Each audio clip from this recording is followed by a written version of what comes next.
राहुल सांकृत्यायन जी की पुस्तक वोल्गा से गंगा के पिछले एपिसोड में हम इसकी तीसरी कहानी अमृतार्थ को समाप्त कर चुके हैं, जिसके तहत हमने कुछ महत्वपूर्ण चीजों को जाना। जैसे कि पहले जहां लड़ाइयां पशुधन के लिए हुआ करती थी, अब वहीं पशुओं के साथ साथ स्त्री को भी लूट का सामान समझा जाने लगा था। और साथ ही मातृ सत्तात्मक सोसाइटी ना होकर पितृ सत्तात्मक सोसाइटी होने लगी थी, जहां जननायिकाओं के प्रतिनिधित्व में पूरा कबीला एक जन के तरीके से रहता था, सुख दुख सबके साझे हुआ करते थे। वहीं महापितरों अर्थात पेट्रियार्की सोसाइटी के आने से सब लोग अलग अलग रहने लगे, सबके सुख दुख जो है वो एक दूसरे से जुदा होने लगे, अपने अपने परिवार तक ही लोग सिमट कर रहने लगे। और सबसे महत्वपूर्ण बात, जरूरत पड़ने पर औरतों को हथियार उठाने की इजाजत तो थी, लेकिन वे सिर्फ महापितरों के आदेश पर, अदरवाइज औरतों का काम जो है वो घर की चारदीवारी तक ही सीमित रह गया था।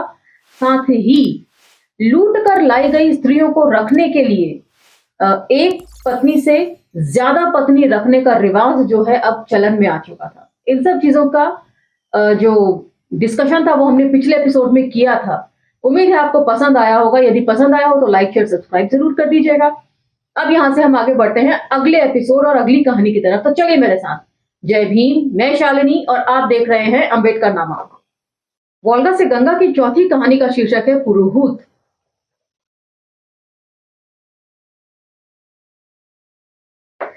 इसकी ज्योग्राफिकल लोकेशन और टाइम पीरियड क्या है ये जान लीजिए। देश है वक्षुह उपत्यका, तजाकिस्तान। जाति है हिंदी ईरानी और काल है 2500 ईसा पूर्व। तो ये कह सकते हैं कि 500-500 साल के गैप पर दर्शाती हैं कहानियां, क्योंकि पिछली कहानी जो थी वो 3000 ईसा पूर्व थी, उससे पहले 3500 ईसा पूर्व की कहानी थी। चलिए, इसका पहला सीन है, वक्षुह की घर घर करती धारा बीच में बह रही थी। उसके दाहिने तट पर पहाड़ धारा से ही शुरू हो जाते थे, किंतु बाईं तरफ अधिक ढालुआ होने से उपत्यका चौड़ी मालूम होती थी। दूर से देखने पर सिवाय धनहरित उतुंग देवदारू वृक्षों की स्याही के कुछ नहीं दिखलाई पड़ता था, और नजदीक आने पर नीचे ज्यादा लंबी और ऊपर छोटी होती जाती शाखाओं के साथ उनके बाण जैसे नुकीले श्रृंग दिखलाई पड़ते थे। और उनके नीचे तरह तरह की वनस्पति तथा दूसरे वृक्ष भी थे। ग्रीष्म का अंत था, अभी वर्षा शुरू नहीं हुई थी। यह ऐसा महीना है जब उत्तरी भारत के मैदानों में लोग गर्मी से सख्त परेशान रहते हैं, किंतु इस 7000 फीट ऊंची पार्वत्य उपत्यका में गर्मी मानो घुसने ही नहीं पाती। तो ये कंपैरिजन राहुल सांकृत्यायन जी जैसा घुमक्कड़ व्यक्ति ही कर सकता था, जिसने उत्तर भारत के मैदानी इलाकों में को जाना हो, वहां सैर सपाटा किया हो और दुनिया भर के पहाड़ी इलाकों में भी वह घूमे हैं। बक्षु के बाएं तट से एक तरुण जा रहा था। उसके शरीर पर ऊनी कंचुक, उसके कई परत लपेटा हुआ कमरबंद था। नीचे ऊनी सुत्थन और पैरों में अनेक तनियों की चप्पल थी, जैसे कि हम ग्लैडिएटर सैंडल्स जिन्हें कहते हैं। और ऊनी सुत्थन भी ऐसा लपेट रखा था जैसे लोग अमूमन लुंगी को लपेटा करते हैं। शिर के कंटोक को उसने उतारकर अपनी पीठ के कंडीर पर रख लिया था, और उसके लंबे चमकीले पिंगल केश पीठ पर बिखरे हवा के हल्के झोंके से जब तक लहरा उठते थे। तरुण की कमर से चमड़े से लिपटा तांबे का खड़ग लटक रहा था। उसकी पीठ पर बीड़ी की पतली शाखाओं की बुनी चोंगा नुमा कंडी थी, जिसमें तरुण ने बहुत सी चीजें, खुला धनुष तथा बाणों से पूर्ण तरकश रख रखा था। तरुण के हाथ में एक डंडा था, जिसे कंडी की पेंद से लगाकर खड़ा हुए कभी कभी विश्राम करने लग जाता था। अब चढ़ाई कड़ी हो रही थी। उसके सामने 6 मोटी मोटी भेड़ें चल रही थी, जिनकी पीठ पर सत्तू से भरी घोड़े के बाल की बड़ी बड़ी थैलियां थीं। तो ये जिक्र भी मैंने कभी कहीं नहीं सुना किसी भी टेक्स्ट में कि घोड़े के बाल से बने हुए थैलियां या बोरे हुआ करते थे। तरुण के पीछे एक लाल झबरा कुत्ता चल रहा था। कलविंक के मधुर स्वर गंभीर से पर्वत प्रतिध्वनि हो रहा था। उसका प्रभाव तरुण पर भी था, और वह मुंह से सीटी बजाता जा रहा था। मतलब सुहाना मौसम था, तो वो मौसम का मजा लेते हुए चल रहा था। अभी एक चट्टान के ऊपर से एक पतली रुपहली धारा के रूप में गिरता चश्मा आ गया। तो चश्मा का वो मतलब नहीं जो मैंने लगा रखा है। चश्मे का मतलब पानी की धार, जो जिसका पता ना चलता हो कि वो पहाड़ से या चट्टान से कहां से गुजर रही है। धारा को चट्टान के प्रांत से खुलकर गिरने के लिए किसी ने लकड़ी की नली लगा दी थी। हाँफती भेड़ें नीचे पानी पीने के लिए रुकी। तरुण के पास फैली अंगूर की लताओं में छोटे छोटे अंगूर के गुच्छे लटकते दिखे। बैठकर कंडी को जमीन पर उतार वह अंगूर तोड़ खाने लगा। अंगूर में अभी भी कसैलापन लिए तुलसी ज्यादा थी, मतलब अंगूर खट्टे थे। उनके पकने में महीने भर की देरी थी, किंतु तरुण पथिक को भी वे अच्छे मालूम हो रहे थे, इसलिए वे एक एक दाने को मुंह में धीरे धीरे फेंकता जा रहा था, जिस तरीके से लोग चना खाने के लिए ऐसे उछालते हैं। शायद वह प्यासा ज्यादा था और तुरंत चलकर आए को शीतल पानी हानिकारक होता है, इसीलिए वह देर कर रहा था। पानी पीकर भेड़ें चारों ओर उगी हरी घासों को चर रही थी। झबरा कुत्ता गर्मी अधिक अनुभव कर रहा था, इसलिए उसने न अपने मालिक का अनुकरण किया और न भेड़ों का। वह धार के नीचे फैले पानी में बैठ गया। अब भी उसका पेट भाथी की तरह फूल पिचक रहा था और उसकी लाल लंबी जीभ खुले मुंह से निकल कर लपलपा रही थी। तो कुत्तों का ये जेस्चर आप लोगों ने अमूमन देखा ही होगा, जब दौड़ कर आते हैं या वो थके हुए होते हैं तो किस तरह जीभ बाहर निकालकर तेज तेज हाँफ रहे होते हैं, बस उसी का जिक्र है ये। तरुण ने धार से नीचे मुंह खोला और गिरती धारा से एक सांस में प्यास बुझा ली। चुल्लू में पानी भर अगले केशों की जड़ें भिगोते हुए मुंह को धोया। उसके अरुण गालों और लाल होठों को ढांकने के लिए पिंगल रोम अभी आरंभिक तैयारी में थे, मतलब उसकी दाढ़ी मूछें अभी बहुत हल्की आई थी, जैसे कि टीनेजर्स की अमूमन होती हैं।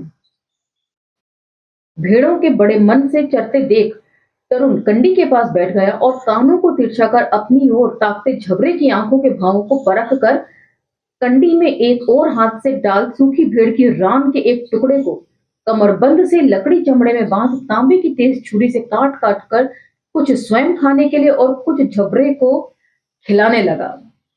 तो सेंटेंसेस बहुत कॉम्प्लेक्स और बहुत लंबे लंबे हैं, इनको बिना रुकावट के पढ़ना काफी कठिन हो जाता है कई बार। इसी वक्त लकड़ी की घंटी की खन खन करती आवाज सुनाई दी। तरुण ने कुछ दूर झाड़ी में आधा छिपे एक गधे को आते देखा, फिर दूसरे को, पीछे एक शोडिशी वाला अपनी ही जैसी पोशाक और पीठ पर कंडी लिए आती दिखाई दी। मुंह से अनायास ही सीटी बजने लगी। जब वे कुछ सोचने लगता तो तरुण के मुंह से सीटी बजने लगता, सांस जैसा स्वाभाविक हो जाता था। शोडिशी के कान में सीटी की आवाज एक बार पड़ी जरूर और उसने उस जगह की ओर ताका भी, किंतु तरुण का शरीर गुल्म से आच्छादित था। यद्यपि तरुण ने 40 हाथ दूर से देखा था, किंतु षोडशी के मुख की एक हल्की किंतु सुंदर छाप उसके अंतःस्थल पर पड़ गई थी और उत्सुकता से वह जानने की प्रतीक्षा कर रहा था कि वे किधर जा रही है। इधर बख्शू की ऊपर की ओर कोई गांव नहीं बसा हुआ था, यह तरुण जानता था, इसलिए वह भी उसी की तरह पंथचारिणी है, वह ये भी समझ सकता था। षोडशी के सुंदर किंतु अपरिचित चेहरे को देखकर झबरा भूखने लगा। तरुण ने चुप झबरा कहने पर वह वहीं चुपचाप बैठ गया। षोडशी के गधे पानी पीने लगे और जब वे अपनी कंडी उतारने लगी तो तरुण ने अपनी मजबूत भुजाओं में लेकर उसे नीचे रख दिया। षोडशी ने मुस्कुराहट से रूप में कृतज्ञता प्रकट करते हुए कहा, बड़ी गर्मी है। गर्मी नहीं, चढ़ाई में चलकर आने से ऐसा ही मालूम होता है, थोड़े से विश्राम से ही पसीना चला जाएगा। अभी दिन अच्छा है, अभी 10-15 दिन और वर्षा का डर नहीं। वर्षा से मुझे डर लगता है, नालों और बिजली के कारण रास्ते बहुत खराब हो जाते हैं, गधों के लिए चलना और मुश्किल होता है। घर में भीड़ें नहीं थी, इसलिए मैंने गधों को ही ले लिया। अच्छा, तुझे कहाँ जाना है मित्र? डांडे पर। आजकल हमारे घोड़े गाय भेड़ें वही हैं। मैं भी वहीं जा रही हूँ, सत्तू दाना फल नमक पहुंचाने जा रही हूँ। तेरे पशुओं को कौन देखता है? मेरा परदादा, मेरे भाई बहनें भी हैं। परदादा? वह तो बहुत बूढ़ा होगा। बहुत बूढ़ा? उतना बूढ़ा आदमी तो शायद कहीं नहीं मिलेगा। फिर वे पशुओं को क्या देखता होगा? अभी वह बहुत मजबूत है, उसके भाल भौं सब सफेद हैं, किंतु उसके नए दांत हैं, देखने में 50-55 का मालूम होता है, मतलब बहुत मजबूत काठी का है। और ऐसा नहीं है कि बूढ़ा होने पर उसके सारे दांत झड़ गए हों, अभी भी उसके दांत जो है वो इंटैक्ट है। तो उसे घर पर रखना चाहिए। वे मानता ही नहीं। मेरा पैदा होने से पहले ही वे गांव नहीं गया। गांव नहीं गया, जाना नहीं चाहता। गांव से उसे घृणा है। वह कहता है मनुष्य एक जगह बांध कर रखने के लिए नहीं पैदा किया गया। बहुत पुरानी बात सुनाता है। अच्छा, तेरा नाम क्या है मित्र? पुरुहूत माद्री पुत्र कौरव। तो यहाँ पर एक छोटा सा ब्रेक लेती हूँ और आपसे चर्चा चाहती हूँ। हम लोगों ने माद्री पुत्र कौरव और पिछली कहानी में हमने कुरु वंश का कौरव पढ़ा था, और इन दोनों का जिक्र जो है वो महाभारत की कहानी में आता है। कौरव जो धृतराष्ट्र के पुत्र थे और 101 भाई बहन थे, और पांडु जो थे वो पांडव के नाम से जाने जाते थे, 5 भाई। उनमें से 2 बेटे जो थे वो माद्री के थे, और 3 बेटे जो थे वो कुंती से थे। मतलब युधिष्ठिर, भीम और अर्जुन वो कुंती पुत्र थे, और नकुल और सहदेव वो माद्री पुत्र थे। तो जगह जगह इसमें ऐसे कैरेक्टर्स का ऐसा लग रहा है जैसे कि महाभारत की कथा के जो पात्र है ना, वो इन कहानियों में बुने गए हैं। तो इस बारे में सर्च होनी चाहिए। अगर आपके पास कोई और जानकारी हो इस बाबत तो मेरे से जरूर शेयर कीजिएगा कमेंट सेक्शन में। चलिए, पुरुहूत मातृपुत्र कौरव, और तेरा नाम? स्वसर विदिन ब्रैकेट बहन रोचना माद्री। तो तू मेरे मातृ कुल से है स्वसर? ऊपरी मद्र या निचला? ऊपरी मद्र बक्षु नदी के बाएं तट पर पुरुओं के ग्राम थे, लेकिन उनका निचला भाग जो नीचे के मैदान से मिलता है माद्रों के हाथ में था, और बायां तट ऊपर मद्रों नीचे परशुओं के हाथ में। भूमि और जनसंख्या की दृष्टि से पुरु मद्रों से कम न थे। पुरुओं के नीचे वाले मद्र निचले मद्र कहलाते थे। रोचना उपरले मद्र की थी। पुरुहूत के मामा का गांव भी उपरले मद्र में था। इस बात के जानने पर दोनों कुछ और आत्मीयता का अनुभव करने लगे। पुरोहित ने फिर बात आरंभ करते हुए कहा, रोचना, लेकिन आज हम डांडे पर नहीं पहुंच सकते। तूने अकेले आने का साहस कैसे किया?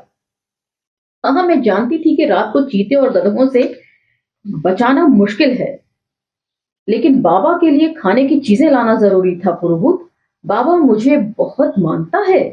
मैंने सोचा रास्ते में कोई और भी मिल जाएगा। आजकल डांडे में जाने वाले बहुत होते हैं, और यह भी ख्याल आया कि आग जला लेने पर काम चल जाएगा। रास्ते चलते आग नहीं जलाई जा सकती। अरणी है तेरे पास? हाँ, होने पर भी अरणी को रगड़कर अग्नि देवता को प्रकट करना आसान नहीं है। जिसे हम कहते हैं ना, चकमक पत्थर जैसा होता था जिस लकड़ी से आग जलती थी घिस देने पर, वही। खैर, मेरे पास एक पवित्र अरणी है। वह हमारे घर में पितामह के समय से चली आई है। इस अरणी से प्रकट हुई अग्नि द्वारा बहुत से यज्ञ, बहुत सी देवी पूजाएं हुई हैं। मुझे अग्नि देवता का मंत्र भी याद है, इसलिए वे इससे जल्दी प्रकट हो जाते हैं। और पुरोहित, अब हम 2 हैं, इसलिए चीते को पास आने की हिम्मत न होगी। और हमारा झबरा भी है रोचना। झबरा? हाँ, यही लाल शक है विदिन ब्रैकेट कुत्ता। झबरा झबरा बोलते ही झबरा खड़ा हो मालिक का हाथ चाटने लगा। रोचना ने भी झबरा झबरा कहा। वह आकर उसके पैरों को सूंघने लगा। फिर जब रोचना ने उसकी पीठ पर हाथ दिया तो झबरा दुम हिलाते हुए उसके पैरों में बैठ गया। पुरोहित ने कहा, झबरा बहुत समझदार शक है रोचना, और मजबूत भी। हाँ, भेड़िए, भालू, चीता किसी से नहीं डरता। भेड़े और गधे अब काफी घास खा चुके थे। थकावट भी दूर हो गई थी, इसलिए दोनों तरुण पथिकों ने फिर चलना शुरू किया। झबरा उनके पीछे पीछे चल रहा था। यद्यपि उनकी पगडंडी तिरछे काटकर जा रही थी, तो भी चढ़ाई तेज थी, इसलिए वे सधे पैर धीरे धीरे ही आगे बढ़ सकते थे। पुरोहित कहीं धरती में चिपकी लाल स्ट्रॉबेरियों को तोड़ता, कहीं करौंदों को और रोचना को भी देता। कभी अच्छे अच्छे फल खूब पकने पर भी नहीं आए थे। पुरोहित को इसकी बड़ी शिकायत थी। मतलब फलों के पकने का मौसम नहीं आया था, अभी वो अध कच्चे थे या अध पके थे। शाम तक वे इसी तरह बातें करते चढ़ते गए। सूर्यास्त हो रहा था जब एक घने गुल्म के नीचे से कल कल करते बहते चश्मे को उन्होंने देखा। पास ही थोड़ी खुली जगह थी जिसमें लकड़ी के अध जले कुंदे में राख और घोड़ों की लीद पड़ी थी। पुरोहित ने झुककर राख को कुरेदा। उसमें आग दबी हुई थी। उसने बहुत खुश होकर कहा, रोजना, रात के ठहरने के लिए इससे अच्छी जगह आगे नहीं मिलेगी। पास में पानी है, घास की अधिकता है, सूखे लक्कड़ पड़े हैं और फिर आज सवेरे यहाँ से जाने वाले पथिक ने आग को राख के नीचे दबा दिया है। हाँ पुरोहित, इससे अच्छी जगह नहीं मिलेगी। आज यही ठहरे, अगले चश्मे तक पहुंचने में अंधेरा हो जाएगा। पुरोहित ने बैठकर झट अपनी कंडी को पत्थर के सहारे धरती पर रख दिया। फिर रोचना की कंडी को उतारा। दोनों ने मिलकर गधों के बोझ को अलग किया और उनकी पीठ और उनकी पीठ पर बंधी काठी खोल दी। गधों ने 2-3 लोट लगाई, फिर घास में चले गए। भेड़ों की लादियों को उतारने में कुछ देर लगी, क्योंकि भेड़ों को जबरदस्ती पकड़कर लाना पड़ता था। रोचना मशक ले चश्मे पर पानी भरने गई। पुरोहित ने पत्ते और छोटी लकड़ियां डाल आग को बाल दिया और फिर बड़ी लकड़ियों को लगा बड़ी आग तैयार कर दी। अब इसके आगे का जिक्र जरा ध्यान से सुनेगा कि वे किस चीज का मांस पका रहे हैं, क्या बात कर रहे हैं, कौन सा सूप बनाने की बात कर रहे हैं। जब रोचना पानी भरकर लौटी तो पुरोहित तांबे की पतीली सामने रख गाय की चौथाई टांग को चाकू से काट रहा था। रोचना को देखकर बोला, कल शाम तक हम ऊपर पहुंच जाएंगे रोचना। तेरा गोश्त बहुत दूर तो ना होगा। जहां हम डांडे पर पहुंचते हैं वहां से 3 कोस पूरब है और मेरा 6 कोस पूरब। तब तो बाबा का गोश्त रोचना मेरे रास्ते में ही पड़ेगा। तू तो बाबा को देख पाएगा। मैं सोचती थी कि बाबा की तुझसे भेंट कैसे हो। एक ही दिन की तो और बात है, इसलिए 1/4 रान काफी है। यह पिछली रान है रोचना, बेहद की, विद इन ब्रैकेट बहिला की, मतलब छोटे बच्चे की, छोटी गाय की। मेरे पास बछड़े की आधी टांग है। आजकल मांस ज्यादा देर होने पर बसाने भी लगता है। नमक डालकर मांस को पकाना कैसा रहेगा? बहुत अच्छा। और मेरे पास गोड़ी भी है पुरोहित। मांस, गोड़ी और थोड़ा सा सत्तू मिलाने पर अच्छा सूप तैयार हो जाएगा। सोते वक्त सूप तैयार मिलेगा। मैं अकेला होता तो रोचना सूप न बनाता, बहुत देर लगती है, किंतु तब तक हम पशुओं को बांधने, बातचीत करने में लगे रहेंगे। बाबा मेरे सूप को बहुत पसंद करता है पुरोहित। और यह तांबे की पतीली? हाँ, तांबा बहुत महंगा है रोचना। इस पतीली पर 1 घोड़े का दाम खर्च हुआ है, किंतु रास्ते के लिए ये बहुत अच्छी रहती है। तो तेरे घर पर बहुत पशु होंगे पुरोहित, और बहुत धान्य भी रोचना, इसलिए यह 1 घोड़े मूल्य की पतीली है। अच्छा, यह ले, मैंने मांस काट दिया है, पानी और नमक डाल। तू तो मांस को आग पर चढ़ा और मैं इस ओर भी लकड़ी की आग तैयार करता हूँ। फिर थोड़ी सी घास काट गधों और घोड़ों के बीच में यहाँ बांधना है। जानती है ना, चीते को गधे का मांस उससे भी अधिक मीठा लगता है जितना कि हमें बछिया का, मतलब गाय के बच्चे का मांस इन लोगों को बड़ा स्वादिष्ट लगता है। और ये सारी की सारी जो है वो आर्य जन की कहानी है। ये सिर्फ आर्यों को फोकस करके लिखी गई पुस्तक है। और झब्बर, तब तक तू भी इस पर जीभ चला। यह जरा सा मांस लगी हड्डी को झबरा के सामने फेंक दिया। झबरा पूंछ हिलाता हड्डी को पैर में दबा दांतों से तोड़ने की कोशिश करने लगा। पुरोहित ने ऊपर का कंचुक और कमरबंद हटा दिया। बिना बाह की कुर्ती के नीचे उसकी चतुरस्र छाती और पृथुल बाहें बतला रही थी कि इस 20 वर्ष के तरुण के शरीर में कितनी ताकत है। मतलब मजबूत बाइसेप्स थे, सारी मांसपेशियां कसी हुई थी और बड़ा कसरती बदन लग रहा था। काम करते वक्त पुरोहित का रोआ रोआ नाचता था। कंडी में से दराती निकाल उसने बात की बात में घास का एक ढेर जमा कर दिया। फिर कान पकड़ गधों को ला खूंटा गाड़ बांध सामने घास डाल दिया। इसी तरह भेड़ों को भी। और काम से निवृत्त होकर अब पुरोहित भी आग के पास आ बैठा। रोचना पतीली से उबाले मांस खंडों को निकाल एक चमड़े पर रखती जा रही थी। पुरोहित ने कंडी में से एक चर्म खंड निकाल बाहर बिछा दिया। फिर एक काठ का सुंदर चषक, विद इन ब्रैकेट प्याला, तथा झिल्ली में रखा पेय बाहर निकाल कर रखा। उसी के साथ बांसुरी भी निकलकर जमीन पर गिर पड़ी। मालूम हुआ जैसे कोई कोमल शिशु गिर पड़ा है और चोट के डर से मां तड़प रही है। उसने जल्दी से बांसुरी को उठाकर कपड़े से पोंछा और चूम कर उसे कंडी में रखने लगा। रोचना देख रही थी। इस बीच में वह बोल पड़ी। तो आज का एपिसोड हम यहीं विराम देते हैं। रोचना ने क्या कहा, पुरोहित ने बांसुरी सुनाई या नहीं, ये सब कुछ हम अगले एपिसोड में कवर करेंगे। यदि ये एपिसोड्स, ये कहानियां आपको पसंद आ रही हैं तो उन्हें लाइक, शेयर, सब्सक्राइब करना ना भूलें।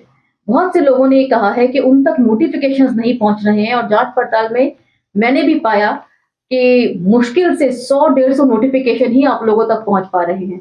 इसलिए यदि आप ये कहानियां सुनना चाहते हैं तो अब आपका फर्ज बनता है कि आप, यदि नोटिफिकेशन आप तक नहीं पहुंच रहे हैं तो आप जो है वो अम्बेडकरनामा तक पहुंचें और इन वीडियोस को सुने। उनको तैयार करने में खासी मेहनत लगती है। इसी के साथ मुझे आगे दीजिए। जय भीम, धन्यवाद।